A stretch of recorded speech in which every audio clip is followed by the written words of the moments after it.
sense of purpose, so to speak. Public service may be a way not just to heal veterans, but something that the rest of us could use as well.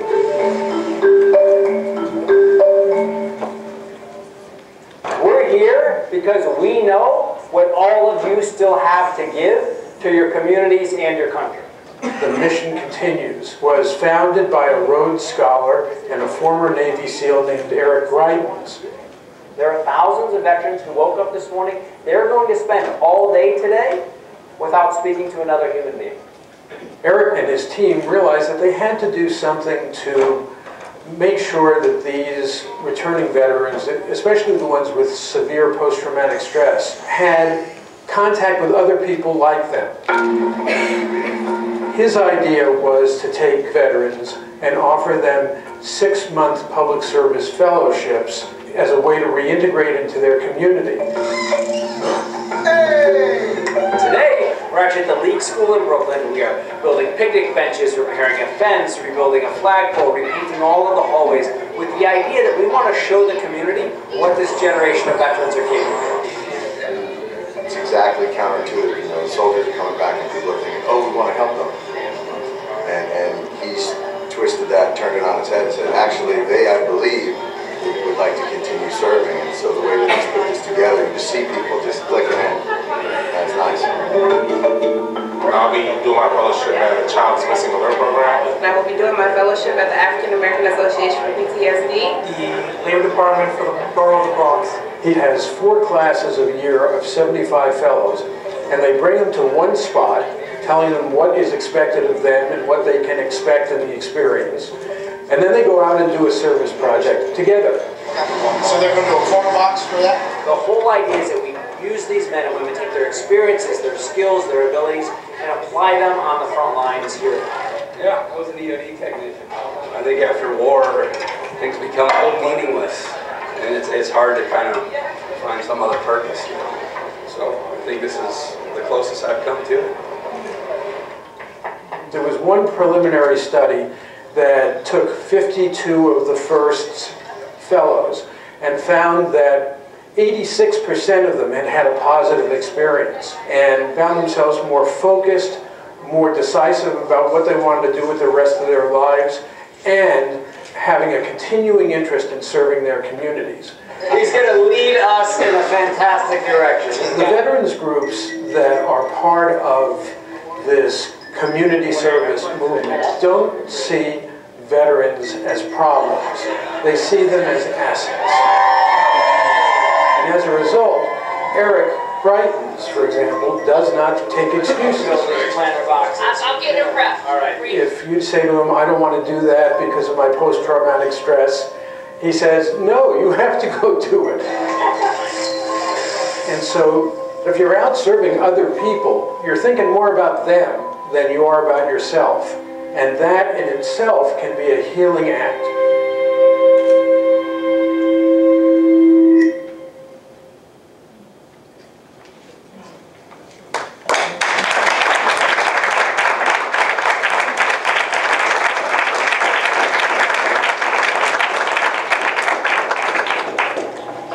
Welcome, everyone.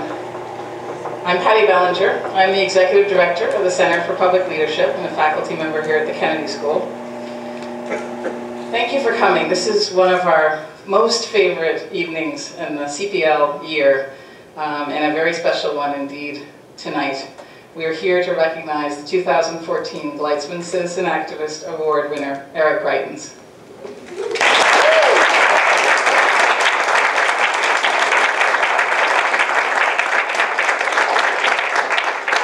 I said to Eric he could have come in his Mission Continues t-shirt, but he looks pretty nice in the suit. I'd also just like to welcome especially Sheena Greitens and baby Joshua Greitens, 3 months old, in the front row. Thank you for being with us tonight, Sheena and Joshua. In the year since we last came together for the Gleitsman Award, CPL has continued to move the needle on leadership training and scholarship. This fall, we launched 2 new fellowship programs, the Emirates Leadership Initiative Fellowship for students from the UAE and the Middle East, and the Bacon Environmental Fellowship. Our leadership development program, which serves students across the Kennedy School, has served over 400 students since its inception last year. And it's now expanded to include a Leaders in Residence program, which brings practitioners at the top of their game in their fields to CPL for short-term academic appointments. We are incredibly thrilled this year that we have former president of Tufts University, Larry Bacow, also a member of the Harvard Corporation, and Linda Mason, who is, in addition to being the co-founder of Bright Horizons, the largest child care facility center company in America, also the original former board chair of Mercy Corps and its honorary board chair today. So she's a major leader in humanitarian work and actually just got back from Iraq. So I'll catch up on that tomorrow with Linda. 70% of our CPL fellowship alumni go into public service, and that's higher actually than the average of the Kennedy School overall. CPL fellowship alums work in the private sector also maintain a strong commitment to public service through service on boards, community-based organizations, working to create social good within their private sector organizations and leading change across sectors. And they often actually go from the private into the public sector. We have a number of appointees in federal positions that have been in the private sector. Our 2011 Zuckerman Fellow alumnus, Seth Moulton, also a former Marine who served 4 tours of duty in Iraq, was just elected last week to represent Massachusetts' 6th District in Congress. It seems extremely fitting today, the day after Veterans Day, that we acknowledge Eric and the mission continues. I'd like us to just take a minute to reflect and just to think about the work that our veterans do for us, their service, think about their contribution, and also those who didn't actually make it back from the many times of service, because we just take a minute to reflect.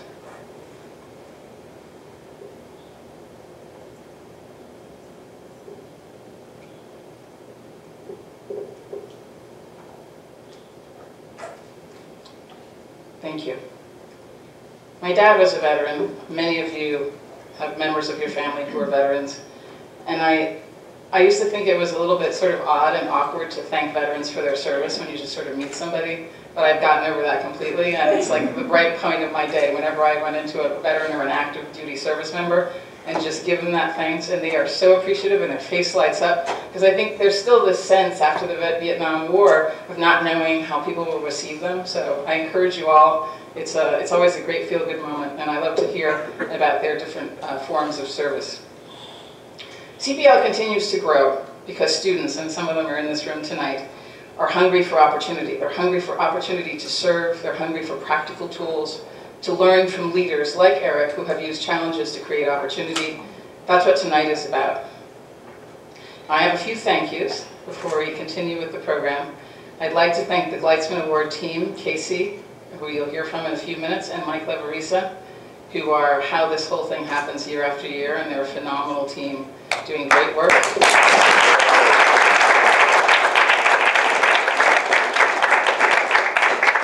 I'd like to thank one of my most favorite faculty members at the Kennedy School, Brigadier General Dana Bourne, who will be up at the podium at one of these chairs a little bit later, and I'll introduce her more in full, but thank you, Dana, for being with us this evening.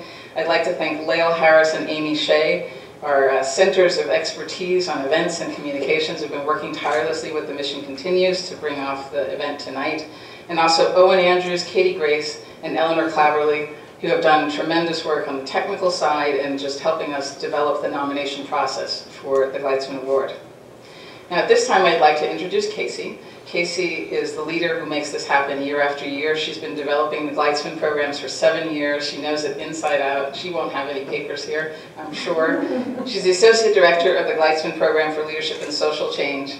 She's built a whole array of Gleitsman programs and serves as well to support our Gleitsman Fellows here at CPL at the Kennedy School. And I just, you know, as this day approaches and on the night, her face lights up. It's really, she just transforms into this like Gleitsman beacon. So I love to see it. Casey, over to you.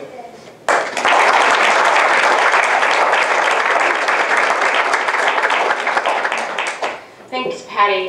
You know, I have a very funny kind of anecdote. When I was thinking about applying for this job 8 years ago, my then boyfriend said to me, I mean, you could like have a job where you get paid to tell good stories about amazing people and then throw a party for them? Like, how could you not be excited about that job? So anyway, it has turned into that, and this is my 8th time running this award program tonight. So it is, again, a pleasure to be here, as it is every year, for different people and for different reasons. So as Patty said, my name is Casey Otis Cody, and I have the good fortune of leading the Gleitsman program in Leadership for Social Change. This is one of my favorite days of the year. We're here tonight to continue the efforts of two amazing people, Alan Gleitsman and Sherry Roche, and my job is to tell you a little bit more about them and about why we give out this really amazing award every year to recognize some very powerful activists. So about 25 years ago, I think in 1990-ish, the Gleitsman Award was founded by Alan, who is a Cornell alumnus and an Air Force veteran, and his life partner, Sherry Roche. Alan was a retired TV executive who, over the course of his career, had acquired the rights to a lot of films and TV holdings, like Speed Racer, Felix the Cat, The Man in the Iron Mask, The Count of Monte Cristo, and in the late 80s sold them all off. He was kind of done with that whole kind of little project. And his retirement project was to found the Gleitsman Foundation. And so in 1990, decided that what he wanted to do was tell the story of people who had had an impact on the world. And he did two things. He founded the Gleitsman Award, and he would also read the Wall Street Journal each week and send little checks of $500 off in the mail to people who had inspired him, just to say, I read your story, I was really moved by it. Thanks for doing what you do, Alan Gleitsman. Early winners of the Gleitsman Award, which alternates between an international award and a citizen activist award, included Ralph Nader, Wendy Kopp about 3 years after she founded Teach for America, Brian Stevenson, Nelson Mandela. Alan and Sherry also recruited notable public figures to be their judges, like Desmond Tutu, Shimon Peres, Gloria Steinem. The list of Nobel Peace Laureates was amazing. I inherited that board of judges when I first started working here, and I actually got to work with some of them for a few years, which was pretty amazing. And finally, Alan enlisted Maya Lin, who had designed the Vietnam Veterans Memorial, to design this beautiful sculpture that Eric will receive later on in the evening. It's an amazing thing, and usually shows up in my office about a week before the award event. I get really excited, and I get to admire it on my shelf for about a week before we have to give it away, but it's always very special when I'm decorating my office. Alan had this one wonderful quote, you know, and I'm like, please don't take it, okay, you know. In 1997, Alan gave the award to Jose Ramos Horta, and he had this wonderful quote that he used that year. It said, "We hope that by recognizing the achievements of people like Nelson Mandela and Jose Ramos Horta, and the qualities of courage, commitment, and tenacity that enable them to eventually succeed, others will realize that they too can make a difference. In fact, they must, if we are to have the world to which we all aspire. These inspiring activists are writing the history of this generation." So Alan and Sherry decided that there was immense teaching value in the award, and that it would eventually need an academic home that could inspire and connect it with the next generation of inspiring activists. And as a result, they established a generous endowed bequest here for the center that has enabled us to continue the legacy of this award here and to share the wisdom of our winners with the community. CPL also welcomes a cohort of accomplished social activist Harvard Kennedy School students, our Gleitsman Leadership Fellows. So I'm going to just ask to stand because some of them are here in the room tonight.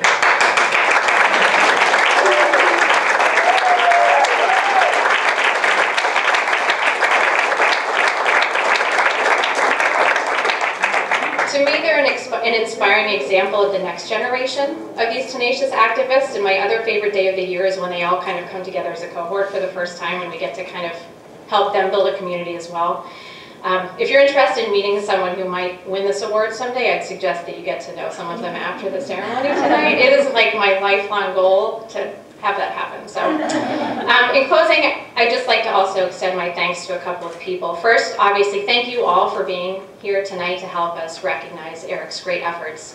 And also, we usually have a lot of partner groups. The Harvard Kennedy School Armed Forces Committee and the HBS Armed Forces Alumni Association have both organized a breakfast that we'll be hosting tomorrow morning about how we can kind of help veterans in active duty personnel continue their mission of service at Harvard and beyond. So they've been great partner groups as well. So thank you all for helping us with that. Thank you all for being here. Let me reintroduce Patty, who will help us continue the celebration.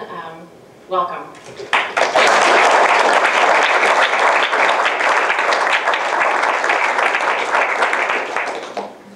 I would also be remiss if I didn't say that it is with great sorrow that David Gergen is not able to be here tonight. He was called away and had to be out of town, but he is a huge believer in the work of Alan Gleitsman, of the award, and he is especially a huge believer in Eric Greitens. And I met Eric probably about a year ago as David was convincing me to take this job. Eric appeared. Right after that, Charlie Baker appeared, so there's something about that lunch, I guess.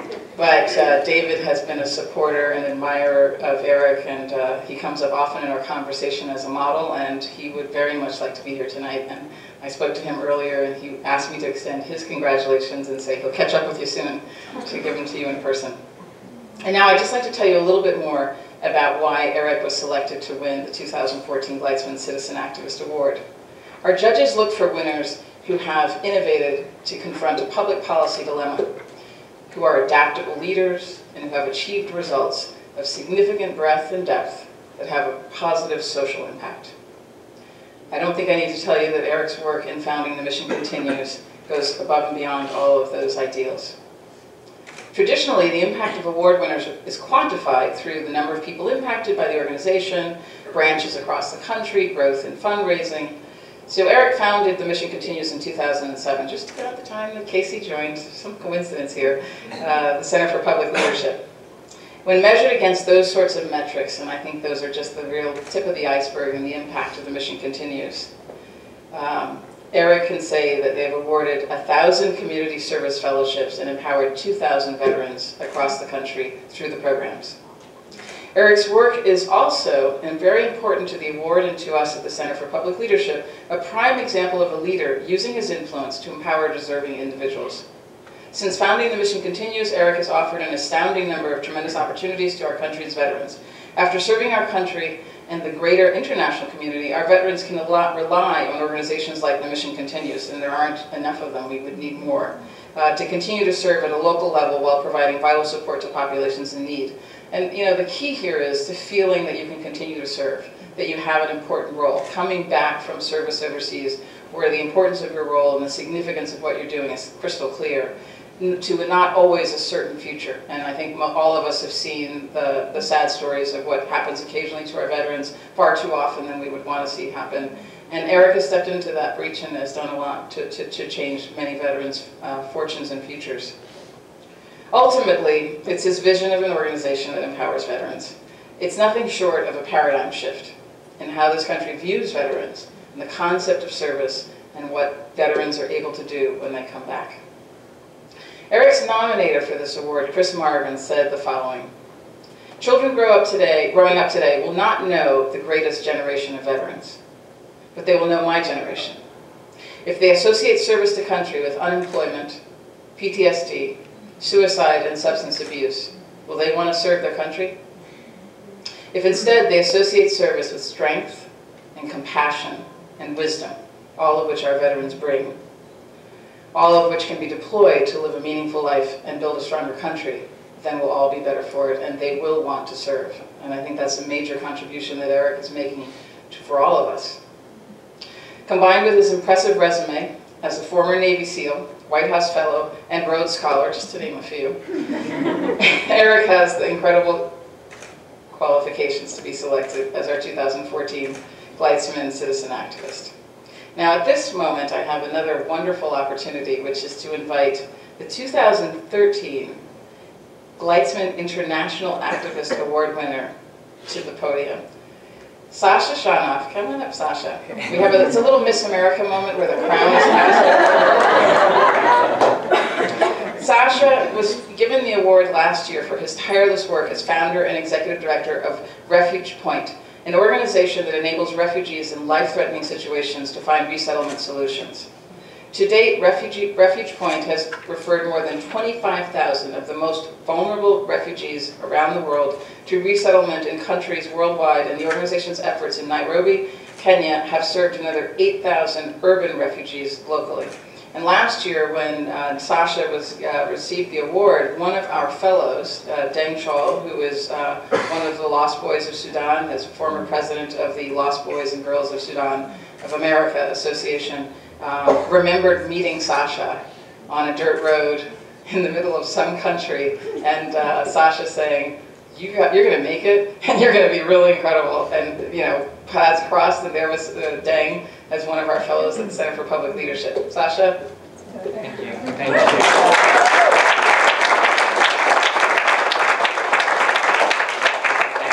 you. It's such a pleasure and an honor to be here. I met Eric many years ago now through a leadership network called the Draper Richards Kaplan Network. And among the things that you don't know about Eric is that he did his PhD on refugee children. So, and that background actually influenced him to go on to do many of the things that he did. I think it was that background combined with this really amazing humility in someone so accomplished that attracted me to Eric. I think it's when we serve and help others, we often find the deepest meaning in our own lives. And one of Eric's great gifts to our country is that he enables wounded veterans to continue serving, but also finds ways for other Americans to engage and serve as well. And so through Eric's actions, we find opportunities and are inspired to help others. And Eric is unique in terms of how he weaves trust and service and humility together, and a sense of national pride in his actions. So it's a real honor to know him and to call him a close friend. Eric, congratulations.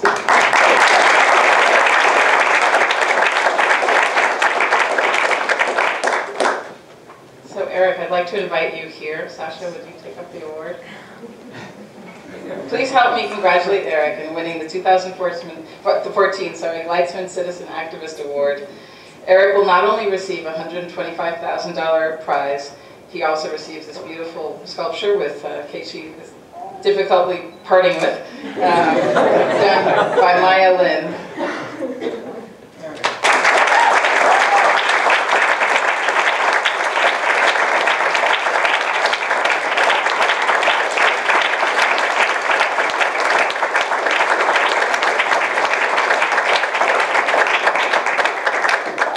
Before I hand the podium over to Eric, I wanted to share one quote from Maya Lin about this particular sculpture.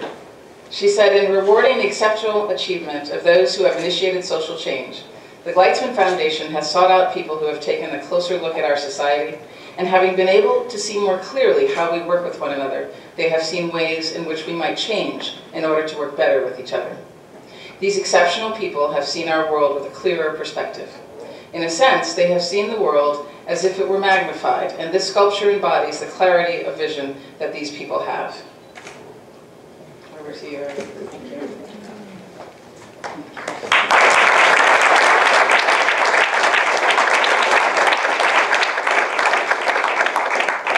Well, good evening.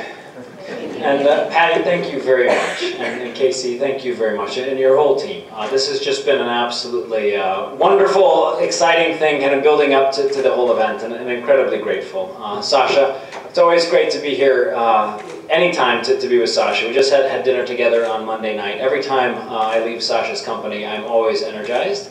And I've learned a tremendous amount from you. And let the world know now we've had our Miss America moment together, so that's fantastic. And I also want to recognize, actually, a woman, Anne-Marie Burgoyne, who is here. Anne-Marie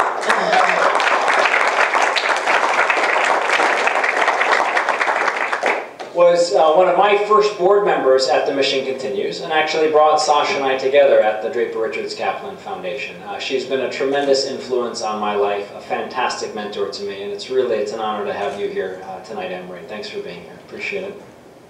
You know, we've got some team members from the Mission Continues here. I want to call attention to Lori and Crystal, who've been with me for several years. Appreciate you guys being here. And Natasha Young, who is one of our fantastic Mission Continues Fellows, staff members, who I will probably call on a little bit in the Q&A. And Casey and Patty, you guys were very kind to recognize Sheena and Joshua.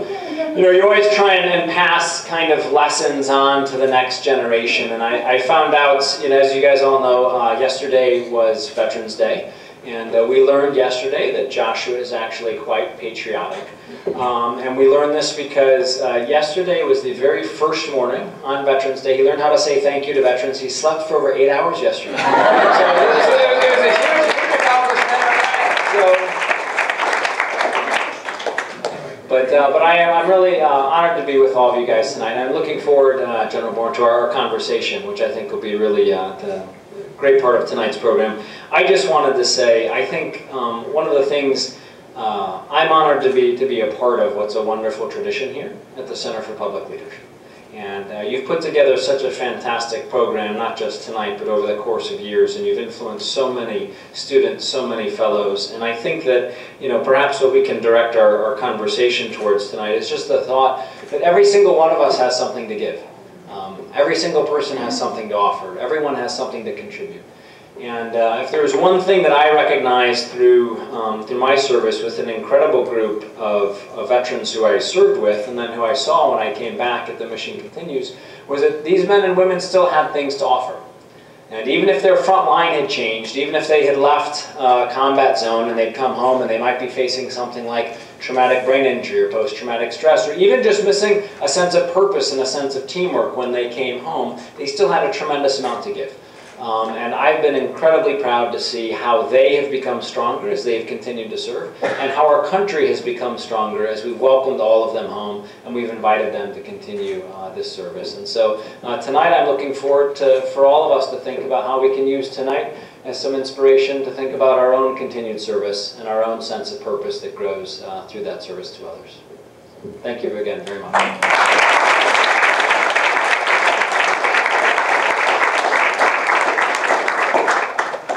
Thank you, and congratulations again, Eric. So, I'd like to just briefly introduce our retired Brigadier General Dana Bourne. She is a Kennedy School lecturer in public policy. Prior to coming to Harvard, however, she served 2 terms, presidentially appointed as the Dean of Faculty for the United States Air Force Academy, where she was also a professor and head of the Behavioral Sciences and Leadership Department. General Bourne commanded the 11th Mission Support Squadron at Bolling Air Force Base in Washington, served in Afghanistan in support of Operation Enduring Freedom, and she also was serving at the Pentagon during 9/11 and looked after the many people who were affected at that time. She's been a wonderful addition to the Kennedy School faculty, and I'm very, very proud to call her my friend. She came in 2013 to Kennedy School. She teaches management, leadership, and decision-making, the Authentic Leadership Development Program at the Kennedy School. And she teaches a lot more in between in the hallways and in her office. Thank you so much for agreeing to moderate this conversation. Enjoy. All right. Great. Wonderful. You ready? Yes. I want to thank each and every one of you for being here. This is actually the fun place where we get to scratch and sniff and learn a little bit more about what makes Eric tick. And it's audience participation. You're all here for a purpose, and you get to ask whatever is on your heart, whatever in your mind. I do want to say a special thank you to Sheena and Joshua for their incredible support for your activities. And the saying that we have as parents sometimes is we hope our kids kind of grow up to be at or better in terms of what they're able to contribute than ourselves. He's in my thoughts. Rhodes Scholar, White House Fellow. He's got, yeah, poor guy. But with the great parenting and love and support that he has, and yeah, he's going to have a lot of wind beneath his wings. I'm going to try to interview Eric without crying tonight. I mean, I had the opportunity to engage with the Mission Continues this weekend. And I got to tell you, I learned about the Mission Continues, I'm almost embarrassed to say, by David Gergen, who said, hey, do you know about the Mission Continues? And it was like no, sir. And he said, well, you need to learn about them.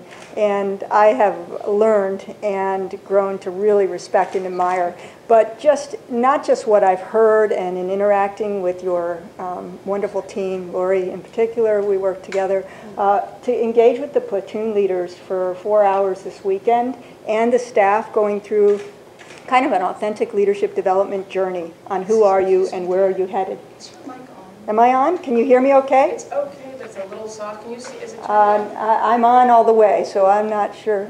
I'm on all the way. I'll talk louder. I'll project. To see the culture and the climate of your team in terms of, there were all kinds of status hierarchies of new people and people that are staff and people that are leadership, Eric himself, and it was incredible. It was like family, and everybody was deeply engaged in this process of how do we become more effective in fulfilling and living our purpose. I don't know quite how to do this. My one example is David Gergen interviewing Barbara Walters. So that'll work. So this is a little bit of Barbara Wawa. We'll call me Dana Bobo. But one thing that I really learned in that interaction was Barbara. First of all, David's just an incredible. Yes.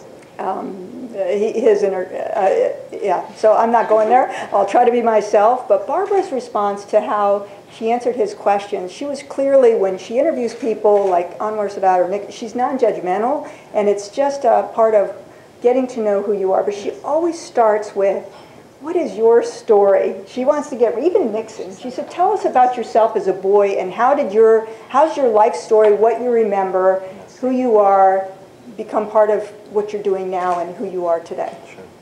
Well, first, I want to thank you. General Bourne did a fantastic job with our team. And our team learned a tremendous amount with you over the course of the weekend. So we had our Mission Continues Service Platoon leaders. These are many of our Mission Continues fellows who've been through 6 months of service with us and are now bringing together teams of sometimes 30 veterans, 100 veterans in different cities around the country. We brought them together for a wonderful weekend here at the Center for Public Leadership, and I really appreciate the training that you did for all of them. I think, I'll just tell you just one story that I think was, looking back on it, really meaningful for me as a kid. I had an advisor, a guy who's named Bruce Carl. And when I was 16 years old, I was in this program in St. Louis called the Youth Leadership St. Louis program. And Bruce had been running this youth leadership program, and he'd taken us around to visit different community leaders in St. Louis. And I remember one day Bruce said to me and to the other students who were 16 years old, he said, we're going to go down to a homeless shelter in downtown St. Louis. Now, I'd been down to homeless shelters and done little bits of service work before. I said, okay, that'll be fine. We'll go down and do a service project. And then what Bruce said was, he said, and you're going to spend the night there. And for a 16-year-old, like, the idea of actually spending the night in a homeless shelter generated some fear. That was difficult to think about, spending a night in a homeless shelter.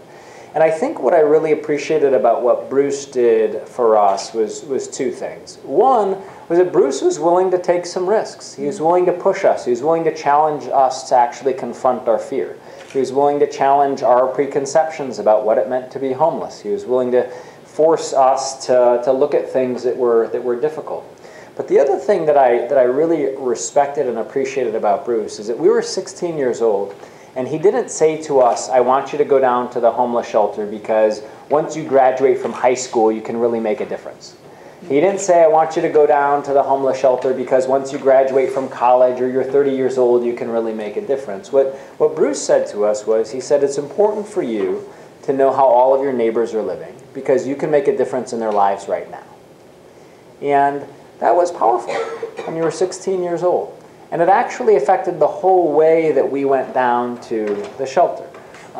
Bruce always impressed upon us the importance of being quiet and of listening and of learning while we were there. And at the same time, he had this great way to suggest, like, not only do you have to listen and you have to learn, but you have to do this in such a way so that you can figure out what difference you can make in the lives of others. And I think I was very fortunate to have Bruce, my parents, some professors who I had in college, who always helped me to see how I could make a difference. And now, I try and do that with the veterans at the Mission Continues as they come home.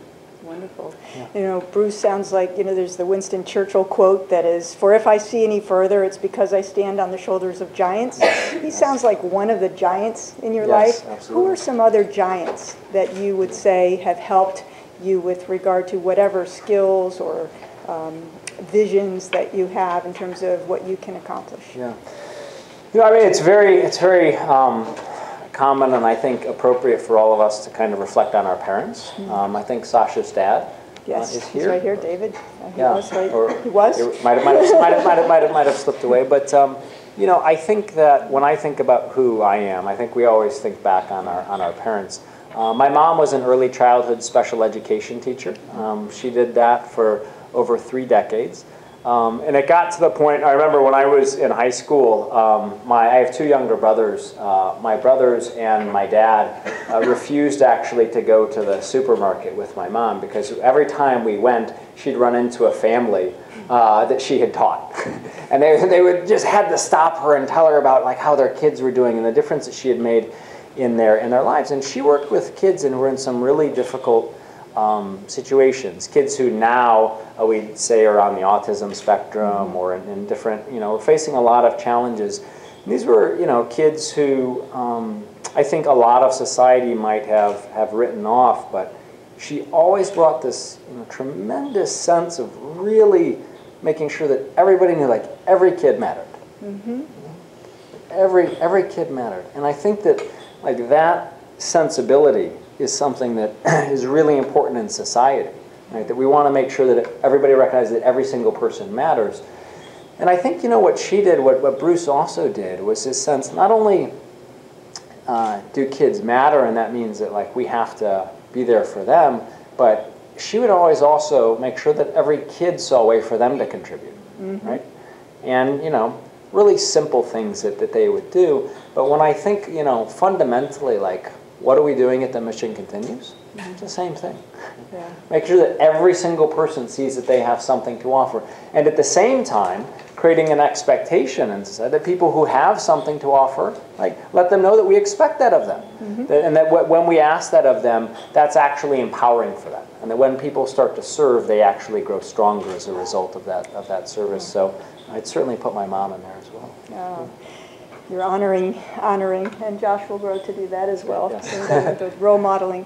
Part of the authentic leadership, and you clearly are others-oriented. I mean, you clearly are investing yourself in what many call servant leadership or others focus, and Patty used the term from me to we kind of a mentality in terms of service. At least the authentic leadership says you kind of go from that I focus to the we focus and being part of something bigger than yourself, sometimes through what are crucible moments. Yes. We talked about the snowboarding. It's not always what happens at the top. It's how you leverage the bottom. Yes.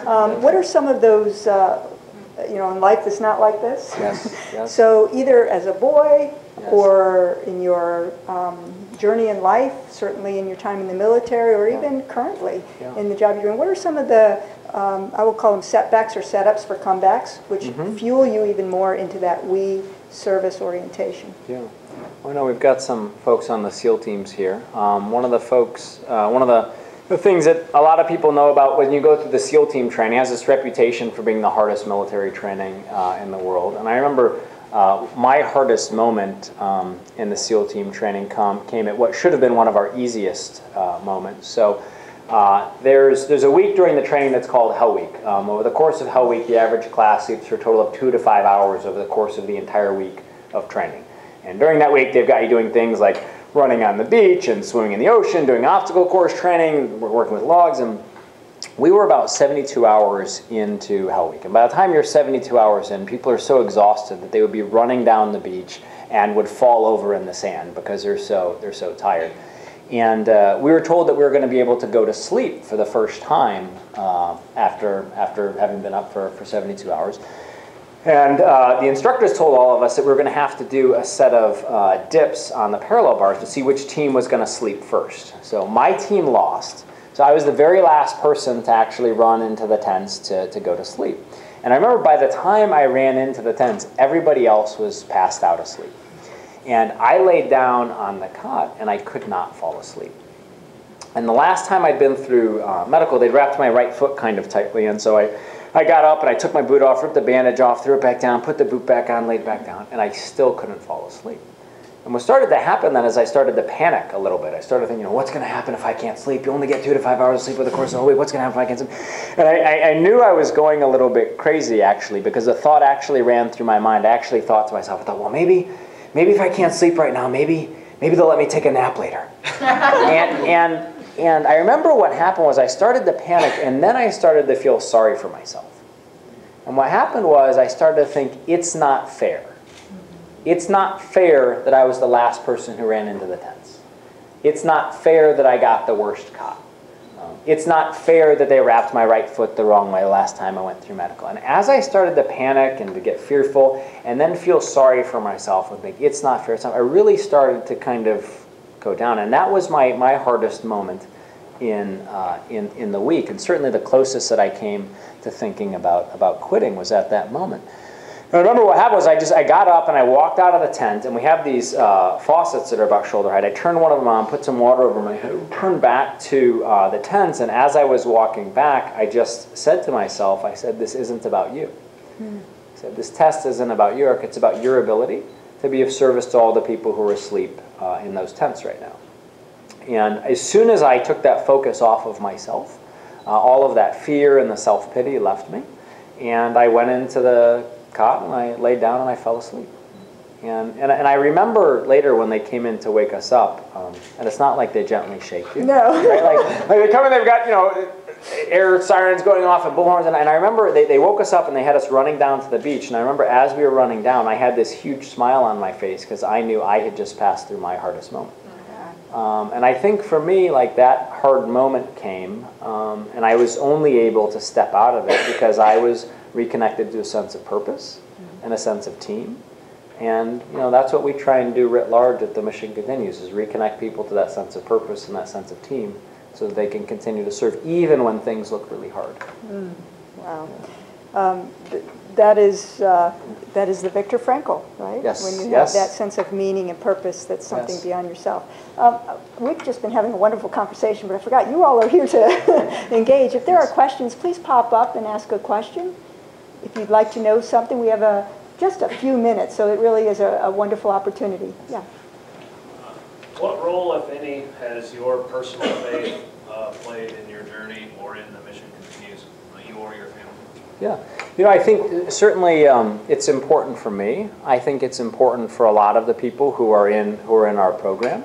I think that a sense of faith can often can provide a sense of meaning, especially when things are looking hard and difficult. One of the things Viktor Frankl, since you mentioned him, he talks about how we create meaning in our life, and he says that we create meaning in 3 ways. He says we create meaning through the work that we do, we create meaning through the relationships that we have, and we also create meaning through the way that we deal with unavoidable suffering. And I think that for me and for a lot of the fellows who are in our program, and I might ask Natasha Young, who's one of our fellows, to talk about her own experience in a moment. But I think that for me, that sense for how you create meaning out of unavoidable suffering is often can be tied to your faith, and it's certainly been helpful to me and to a lot of the fellows who are in our program. Yes. Sasha. Yeah.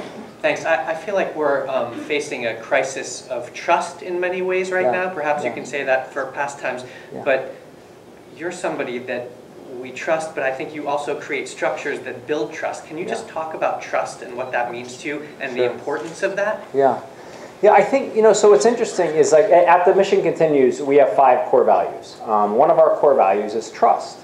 And one of the things that we talk about is that we say that you earn trust by creating every mission, by living with integrity, and by executing every mission with excellence. And I think that what this gets to is a sense that often in our society we only think about trust in terms of integrity, think about trust in terms of character. I think one of the things, the way that we really create trust is by actually creating results. Right? And when we're able to create results, what often happens is that people can kind of grow in their trust in us. And again, I might turn this to Tosh in a second, but I think that one of the reasons why veterans connect to our program is they see the results that we're able to create in the lives of men and women who we work with. I think one of the things that we're facing in the country is that we live right now in an extraordinarily low trust society. And if you look at a lot of the research that's done actually by the Center for Public Leadership and people's trust in leadership, it's actually gone down markedly. If you think just about the VA, only 30% of Americans have trust in the VA to do on a scale to either be good or excellent, right? And this is a federal Department of the government has $180 billion budget, 300,000 people working for it. We know there are some fantastic doctors and nurses who are working inside of that system, and yet we have trouble sometimes connecting that investment to a set of real results. And I think one of the things that we have to do in society to actually make things work again is we have to enable sense of responsibility, not just in government, but in all of our institutions, so that people can actually have the authority to create the kinds of results that will enable trust. Too often we get focused on process rather than purpose. And people believe that it's enough just to be loyal to the process. That if you've filled out the forms, if you've done everything the right way, that somehow you've accomplished your mission, and that we don't have an obligation to actually think about the larger purpose. And I think for us to rebuild that sense of trust, people need to be empowered to create those results. Sarah? Thank you for being here. Sure. I think a lot of us have seeds of ideas for organizations or seeds of ideas for programs we'd someday like to run. And I was hoping you could talk a little bit about how yours transitioned from a seed to actually implementation and sort of advice for that along the way. Sure. And I'd love to hear from you about your experience. Yeah, I'll probably turn this to Tosh in 1 second. I'll just say one very quick thing about that. So, you know, Patty read the quotation from Chris Marvin, who was our very first Mission Continues Fellow. Now, what I decided to do, as Sasha had mentioned, I'd done a lot of international humanitarian work before I joined the military. And I saw oftentimes tremendous energy, lots of resources, very well-intentioned people confronting very difficult problems who, unfortunately, sometimes made things worse through their interventions or just were ineffective. And so what I decided we were going to do at the very beginning of the Mission Continues was that we were going to change one life. So I donated my combat pay, a couple of friends put in money from their disability checks, and we're going to change one life. At the same time, while we did that, we're going to stay humble, and we're going to see what the world had to say to us about what we were trying. This was an idea that veterans would get stronger if they continued to serve. So we had to figure out how long should the fellowship be? Should it be 3 months or 6 months? Should we pay people? Should we not pay people? How do we use volunteers? Right? Amory was there for all of these discussions when we were kind of creating this in the beginning. But the focus was always we're going to change one life. And we changed Chris Marvin's life. And then we changed Matthew Trotter's life. And then we changed Tim Smith's life. And once we did this kind of one person at a time, we were able to invite other people into the process. And we were able to show them something that was more than just an idea. And it wasn't just a philosophy anymore. There was a real life that had been changed. And once you do that, I think it really helps people to find a way to engage. And what I also say to people, especially a lot of times people who, you're a Gleitsman Leadership Fellow here, which is fantastic, right? People who are at this place in their careers where they're thinking about what's next, is that if you can figure out how to change just one life, you learn a tremendous amount. Right? If you think about what it takes actually to teach like one third grader how to read, okay? If you really do that, you teach one third grader how to read, you're going to learn about education. You might learn about issues with poverty. You might learn about learning styles. You might learn about issues around teachers and union rules and how schools are formed and charter schools. You can learn all of these things if you focus on one life. And I think too often times, especially when we see big problems, we want to change them all at once. But if you figure out how to change one life at a time, I think that leads you to bigger things. And I mean, Tosh, maybe you could talk a little bit about, it's one of my most proud Mission Continues alums, who's also a staff member here. You want to just... rather than me talk to you about like how we change a life, like maybe you, if you don't mind, you could just talk a little bit about how the mission continues work for you. And, yeah. I won't try to bore you. It's so hard to come after Eric when he speaks because I've done it a few times. I mean, it's always big shoes to fill, but I'll do my best. So I am from Lawrence, Massachusetts, and if you're from Massachusetts, you know where that is. I joined the Marine Corps in October of 1999. Ironically, I was 17 years old when I joined the delayed entry program. Who's a veteran here? Thank you for your service, and I mean that.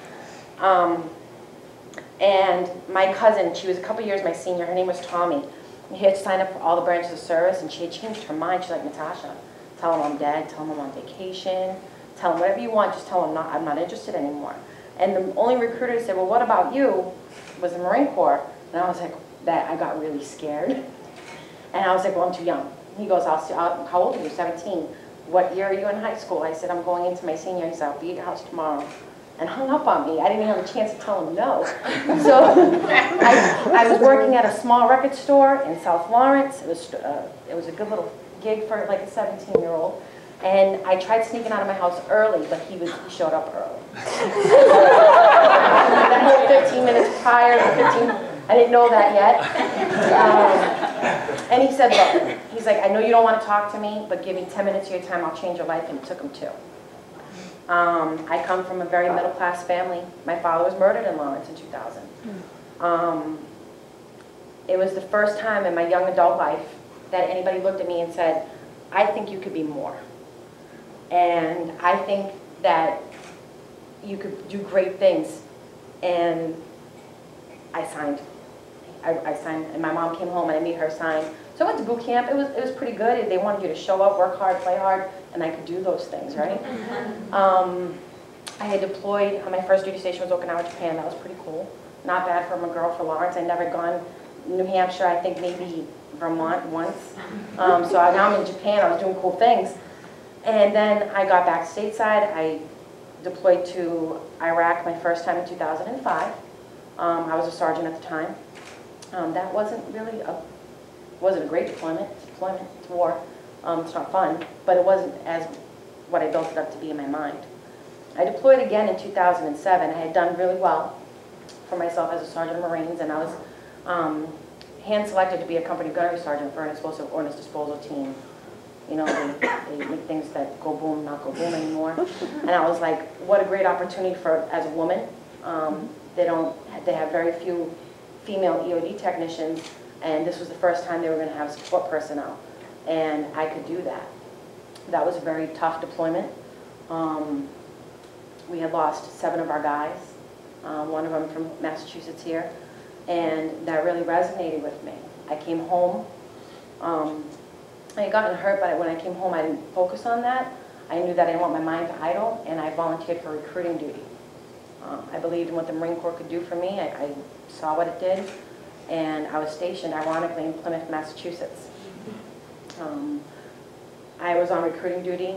I was having a good time, and then in October of 2008, I had given, I found out I was pregnant. I was 28. I was told I couldn't have children, and they were like, "Yeah, you're pregnant." And I was like, "No." No. So I gave birth to my son in May of 2009. I was still a recruiter, still doing great things. Shortly after my son was born, I was diagnosed with Lyme disease, skin cancer, and uterine cancer. And that was really hard for me because it was the first time my my career was over. I had 12 years in. I still didn't know what I wanted to be when I grew up. Marine Corps doesn't, they didn't make me think about those things. And I was medically processed out of the Marine Corps.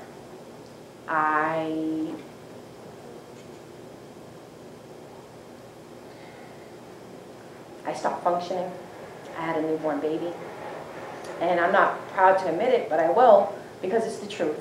If I fed him SpaghettiOs, that was an accomplishment for me.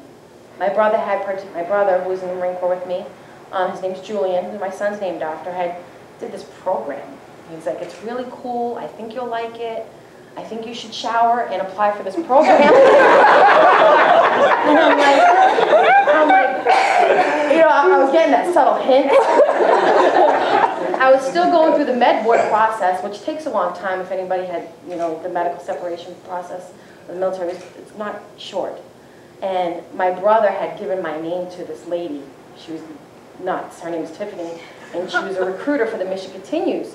And I didn't know what it was. I didn't, you know, I didn't even have my DD-214 yet, but she would call me weekly, and I would kind of like blow her off, blow her off, blow her off. And finally she said, listen, if you don't understand how much you need this program, you don't deserve my program. And she hung up on me. I was a staff sergeant of Marines. Doesn't nobody hang up on me.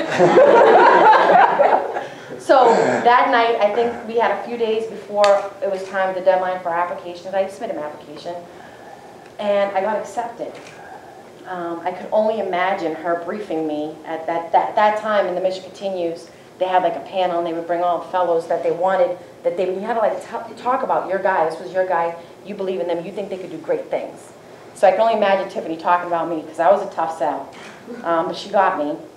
And I volunteered at a local veterans center called the Veterans Northeast Outreach Center in Haverhill. At the time, they were really focused on veterans employment. So I volunteered there, and this miraculous thing started happening. I started showering. I cooked for my kid. I was happier. It was great. But the problem that I had at the time was 6 months went really quickly. So I felt myself panicking at the end of my 6-month fellowship. You know what I mean? Because now I'm doing great things. I'm amongst... My fellowship made me realize that working with veterans is what I wanted to do. And at the end of my fellowship, I remember it was a Wednesday, and I sent Tiffany Garcia an email. And I said, you need to hire me because I need to do this for a job. And they were based in St. Louis, and I'm from Boston, and she's like, I don't know how that'll work, but give me some time. And it worked out. They hired me as a recruitment associate, because I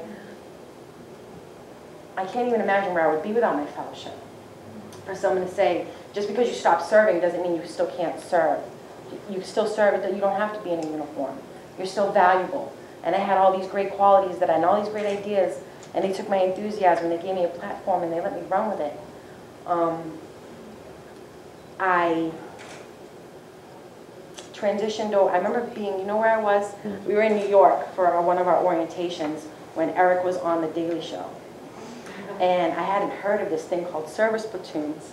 And I was like, it was, Lori's laughing because I'm like, what's a service platoon? And it was like this launch from the Mission Continues to transfer from the fellowship, which is 20 hours a week, volunteering at a local community in an area in which you believe. I wanted to work with veterans.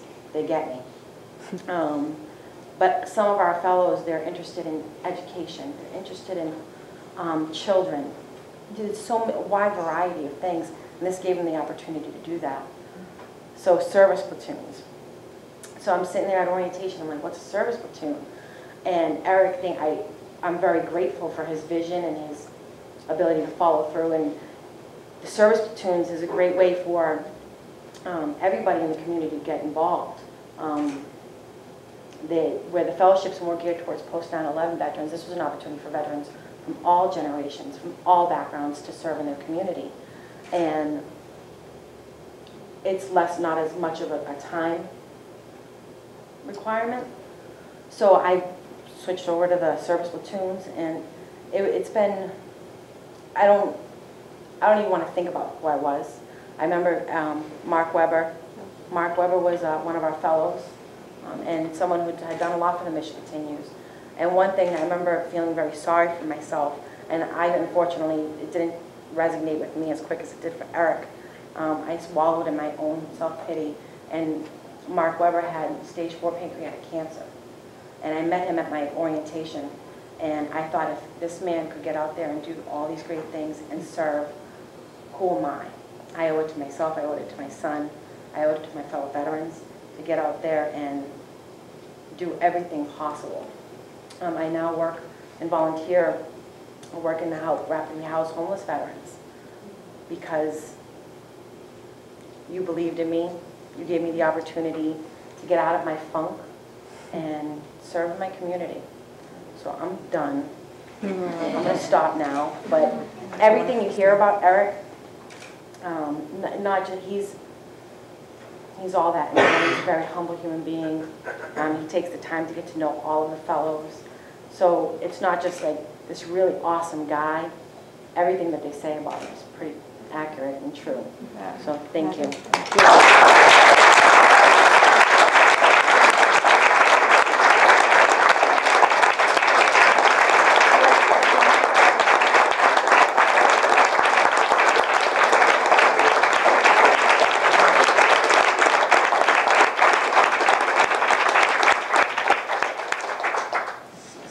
Thank you, Natasha. That was so moving and stunning. Thank you. And it just, that thing that you answered Sarah's question, one life at a time. There you go. Really tremendous. So our general needs to move on. I think she's got another assignment. And we're going to go on and continue to celebrate with Eric. Thank you all for joining us. This is just so important. It's great to hear more and to hear that all those great things they say about you are actually accurate. It's been a wonderful night, and there's a wonderful award for you. We are so grateful for your service, for all the veterans in the room for your service, for the active duty, there are a few of those in the room as well. We're grateful for your service, and thank you so much for being here tonight. Thank you.